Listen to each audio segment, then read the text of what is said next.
Good afternoon. Hello from the other side and welcome everybody who is tuning in this broadcast. My name is Vanja Smiljanić and I'm reaching out from Kortrijk in Belgium, where I'm in a residency for the next 10 days. So in the frame of this conference, I would like to talk about the importance of internet in my artistic practice.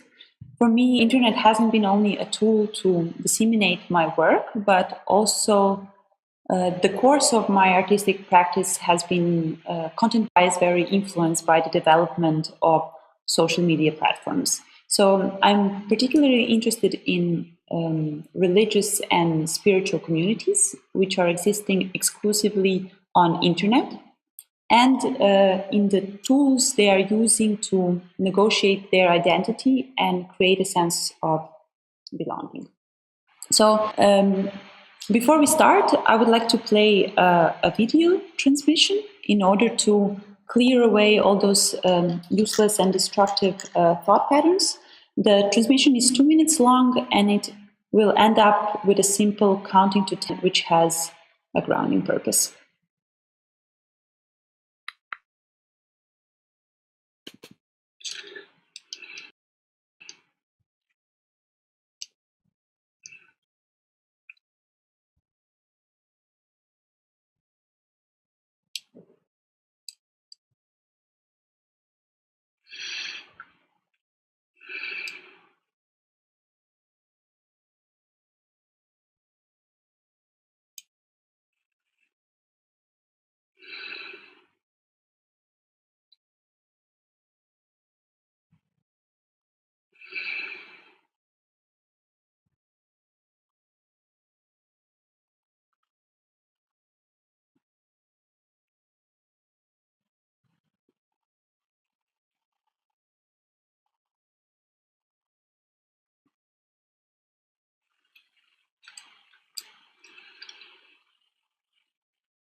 My mind turns to my breath. 1. My mind watches my breath. 2. My mind turns and watches my breath. 3. My mind turns and faces my breath. 4. My mind faces my breath. 5. My mind studies my breath. 6. My mind sees every aspect of the beauty of my breath. 7. My mind watches my breath soothing itself. 8. My mind sees every part of my breath. 9. My breath is not indifferent to itself. Okay, now that we've calibrated our frequency, I will start. The keywords that we're going to travel around during this 30 minutes talk are cosmic people, digital social revolution, cyber pilgrimage, and of course, the internet. So since 2010, I've been working around and with a new religious movement called Cosmic People. And the reason why, after 7 years, I'm still fascinated by them is because Cosmic People is an internet-based religion. So they don't have a physically sacred space on Earth, meaning they don't have a temple of any kind, and they don't have actual meetings. So now, in order to give you a brief introduction into their ideological structure and organization, I would like to show you their promotion video.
Cosmic People first web domain was registered in Czech Republic in the middle of the 90s, which is a pretty early period in the history of internet.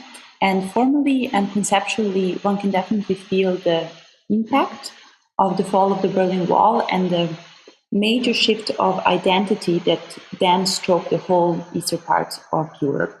So my particular interest lies in their online archive, where all these tensions are actually visible.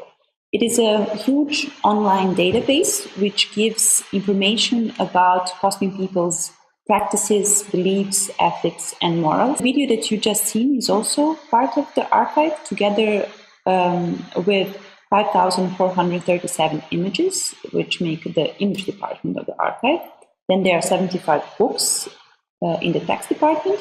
There are 8 audio files and 32 video documents. This is how their website looks like. The archive is the part that you saw that it says Library of Light, and is translated into 19 different languages, and the whole website is mirrored on 51 domains, and it can be accessed for free on their website, which is www.cosmic-people.com. I will briefly share the part of trajectory that I've taken with Cosmic People as Some of the moments are important for this talk in order to open up in positions of the individual in the virtual realm. So in 2010, I decided to become their member.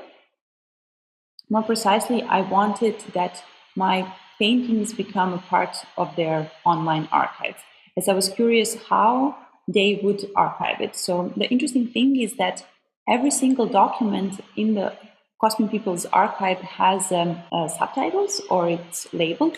So for example, here we see a snapshot of land, but on the label, which is underneath, is stated that actually this is the place where on the 13th of April in 2000 in the village Česká Lípa, there was an extraterrestrial collection of soil samples. So the images, this image is transformed into a document, into an actual proof of alien existence and their infiltration in our society.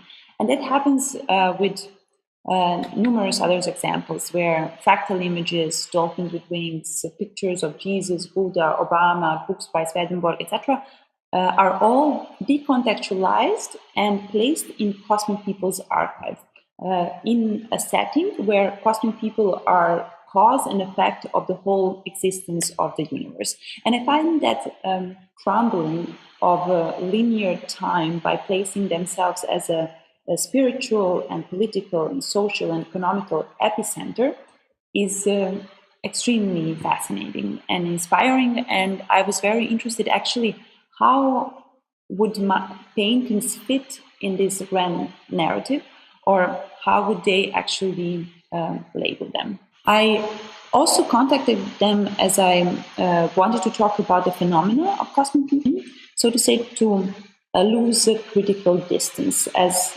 a lot of people easily discard cosmic people because of their aesthetic or for whichever other reason, but I wanted to engage myself and explore different ways of criticality. So for 2 years, I was writing them letters and letters, and they were not responding. So I was constantly rejected. But that fact brought me into a performance lecture, which is the form which I use to present my work and my research, where I started actually reflecting about reasons why I'm not being accepted and questioning the criterion of this archive, of archives in general, as tools for exercising power, of a role of an archivist, and etc. In 2013, I finally got an answer, and that was a game changer. And it led me to self-proclaim myself as a minister of Cosmic People for the countries of ex-Yugoslavia, Portugal, and former Portuguese colonies. As back then, I've started translating the documents from the archive from English into Portuguese and Serbian, which are my two mother tongues. So, for example, these are some of the images that I've translated.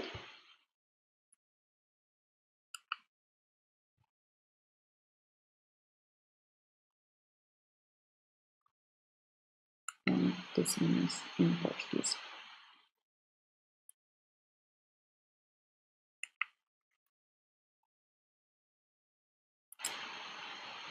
Okay, it's a long saga, but I will not go more into details, but I presume that you may ask yourself now what actually Cosmic People do and why is that relevant for us in this conference. Well, Cosmic People are light beings, and they are helping Earthmen to fight against the Saurians. Saurians are evil, reptile-looking aliens who are able to shapeshift and who are deeply infiltrated into our social-political structure.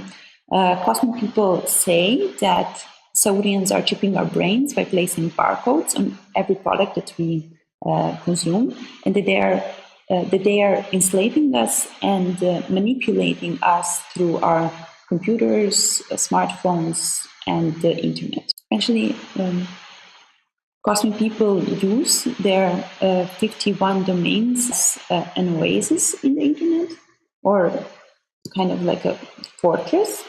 And from there, they are resisting the Saurian-driven hackers who are constantly manipulating the news in order to instrumentalize and neglect any emotions of human beings. So the issue that I want to put the attention on with this talk is that if you read a bit between the lines, you can easily notice that cosmic people and Saurians are on the verge of a cyber war. So cosmic people are up in the sky on the space station share, and Saurians are infiltrated into our society, and they're using the internet to fight against each other. So cyberspace is their battleground, and it's really bad. We can all feel it. Actually, some of us can see it. The facts are that since 2011, there are daily more than 1 million cyber attacks all around the world, and this number is exponentially growing. Some parties have been calling for agreement on a cyberspace rules of the road, respecting international laws, rights to privacy, and protection of intellectual property. And some parties strategically refuse this agreement, and these resisting parties are, of course, a Saurian product. Saurians do not only resist and sabotage international peace agreements, but more importantly, they construct active and potent cyber weapons. Saurians are promoting the term cyber war, creating a warfare analogy with an objective to keep the masses in constant state of alertness and latent aggression. So their interest is to spread feelings of insecurity for the militarized state of exception to be wanted and desired by the population of Earth. And cosmic people, they are trying to take a different route, so more challenging ones, I found. So the thing is that cosmic people can live up to 1,500 years. They never retire, as they work only 2 hours a day, and the rest of the day they are socializing, doing sports, music, art, and other group activities. They don't use money because nobody needs it. Everything is produced in an amount that is necessary. They have no privilege of ownership, and they form a union. They are also raising consciousness rather than giving quick solutions. They are asking questions. And with that act, I believe that they are slowing down acceleration momentum that we are in.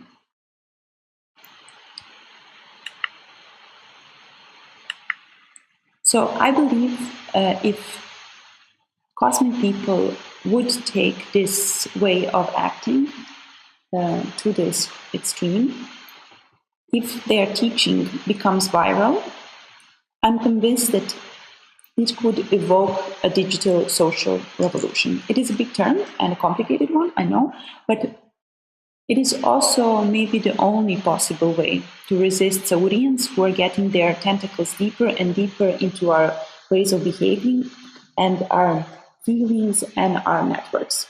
And I think this is a very urgent issue, and that is why I'm taking this time in the conference to talk about it, about the way how to actually get involved, as the first step towards the revolution is to bring people together, but it's also a first challenge as people differently in cyber communities and in physical communities.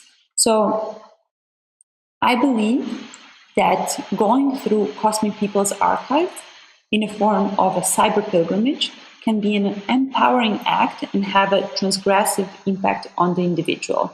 This special method of virtual walking that I'm going to explain in a bit could reclaim the power to act against the Saurian forces. So cyber pilgrimage is not the same thing as browsing through Cosmic People's archive.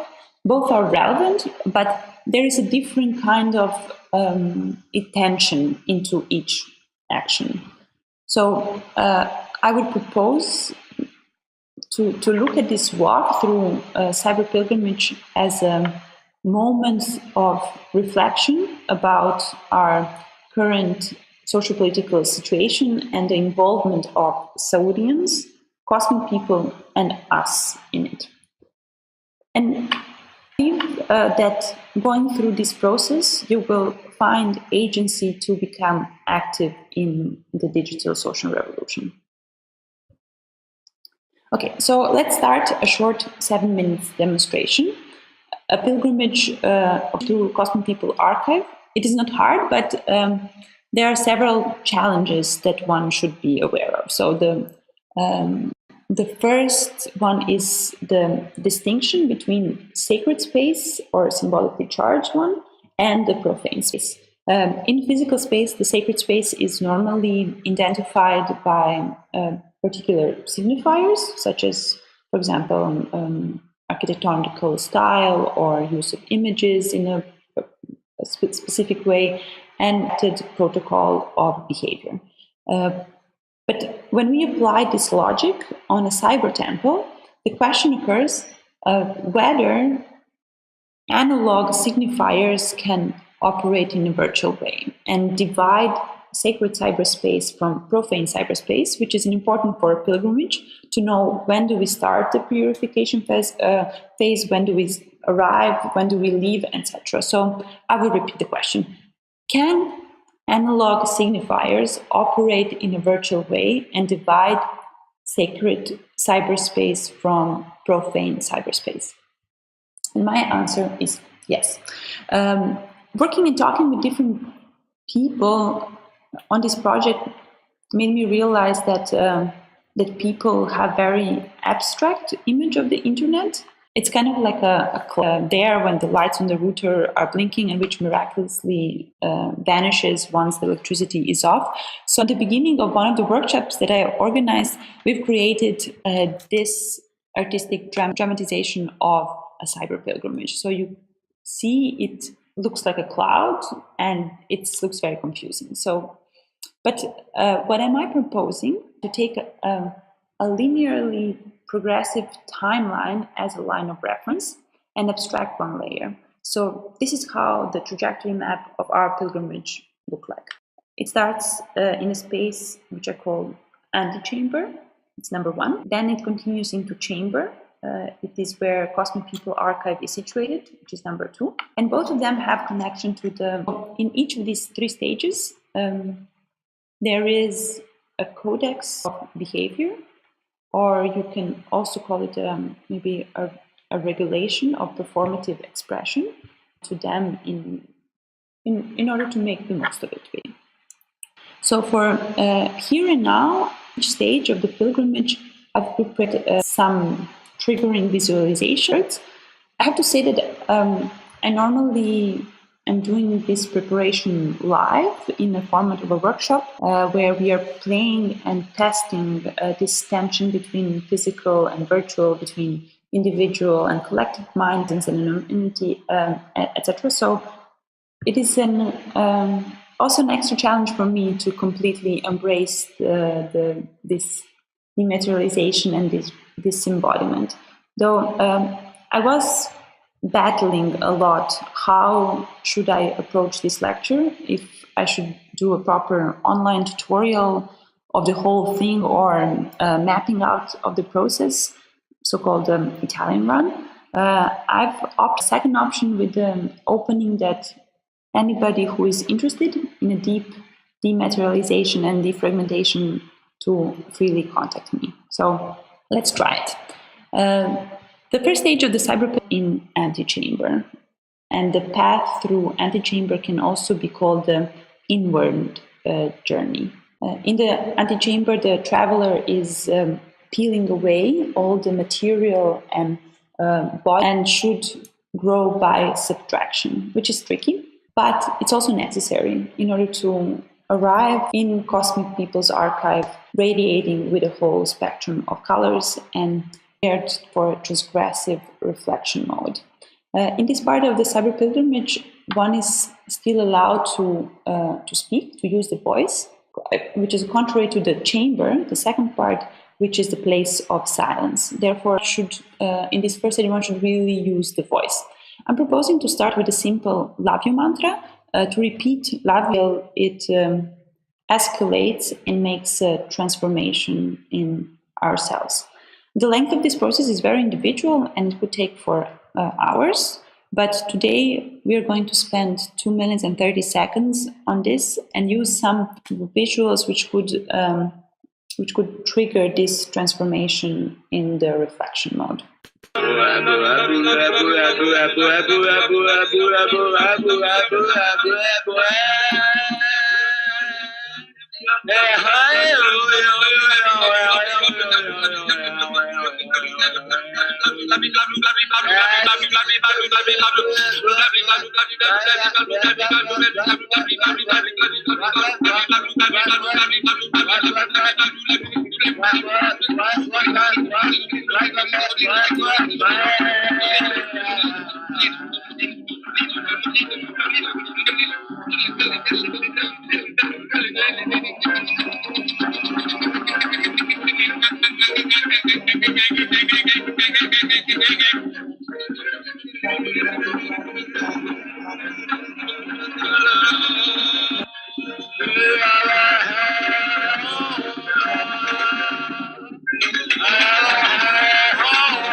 So the second stage is through chamber. The four virtual walls of the structure, in this case, represent the visualization of the four compartments of the Cosmic Archive, which is image, text, audio, and video.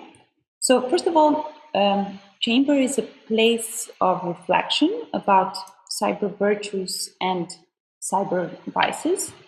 The layers that we peeled off in antechamber makes us very fragile, but also kind of liquid. So one should establish a solid liquidity, which is a very hard thing to do. But as the chamber is where we are deprived from our voice, one should apply a paralinguistic communication. It's all about the shape and shape-shifting and defragmentation and engage document. And it should last until you're able to reinvent your own subjectivity as a set of Newton values and are able to draw your pleasure from that. And the pleasure is so once we manage to shift our perspective from this maybe arrogant anthropocentric position, there the transformation actually begins, which ultimately would make us desire the social revolution. This part is normally done with the eyes closed, but I would just invite you to watch this video, it's 1 minute and 37 seconds, in the movement of the shape-shifting organism between the archive of Cosmic People.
The third step is exterior.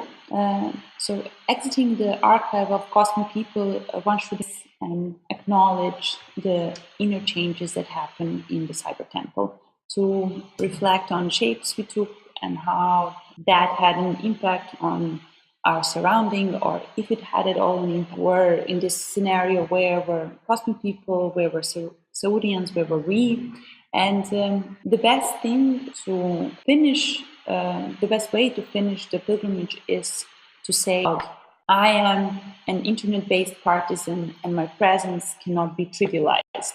All members and practitioners of virtual community of faith, cyborgs and cybernauts with collaborative agenda, fine. And then there the pilgrimage stops, so we slowly descend from World Wide Web.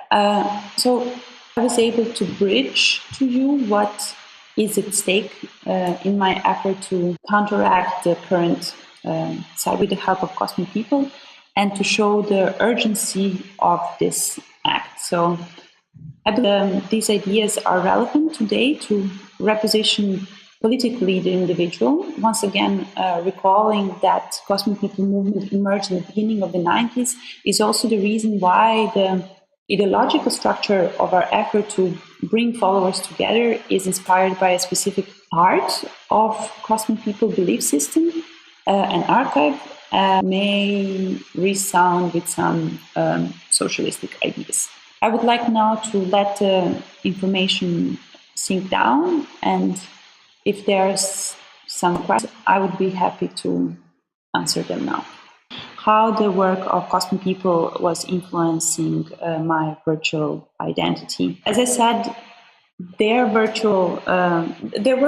definitely influenced my own identity, or made me question a lot about my own identity, especially because of the resemblance, like historical resemblance that happened to Czech Republic and also to Serbia, and this identity that the baggage of identity that I reflect upon in my work. Their approach towards me, because I mean the Cosmic People in the end is I think the most punk organization that exists. So if you would write a manual how you should make a cult, they would do everything wrong. So they don't answer. They are not into disseminating their work way outside, and that was for me very attractive in a way that.